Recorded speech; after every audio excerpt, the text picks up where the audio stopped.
Ayan guys, nakakamiss kumain ng sinigang guys. Pero ako talaga guys, mabilis lang guys, gisahin mo lang yung manok, tapos sabawan mo. Ayan. Kamatis, sibuyas, bawang, pakulo kada. Maganda sa sabaw guys. Kulong-kulo talaga siya guys. Yan yung sikreto ng sabaw guys. Kung talagang kumukulo talaga siya. Kasi tayo, kahit kano tayo kabisi minsan sa trabaho natin, tayo minsan tamad tayo magluto.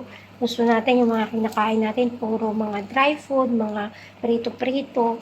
Alam nyo guys, mas maganda talaga guys na kumain ka ng may sabaw talaga. Para hindi po dry yung katawan po natin guys. Tapos alam nyo guys, yung mga lamig-lamig sa mga katawan natin guys, pag nakahigop tayo ng sabaw guys, yun maaano lahat-lahat yung mga ano sa katawan mo. Kaya ako talaga mahilig ako guys magsabaw guys. Kahit manok lang dyan, ginigisa ko yung manok, ayan. Meron din ako guys no na hindi ko na siya igigisa, pakuluan ko lang siya guys. Masarap na siya guys talaga. Mahilig ako talaga guys mag ano ng sabaw kasi parang alam mo yun yung nanghihina yung katawan mo, parang gusto mo talaga guys na makahigop-higop ka guys ng sabaw, pagpapawisan ka. No, kaya tayo wag tayong mag-ano lagi guys, nakakain lang tayo ng mga ulam na ng mga prito-prito kasi lagi kung yun lang lagi kinakain mo yung katawan mo, walang resistensya, walang lakas. Hindi siya guys nakakaano guys no, yung mga sa katawan mo guys na mga kaibahan guys pag umaano ka talaga ng may sabaw, pagpapawisan ka, o di ba?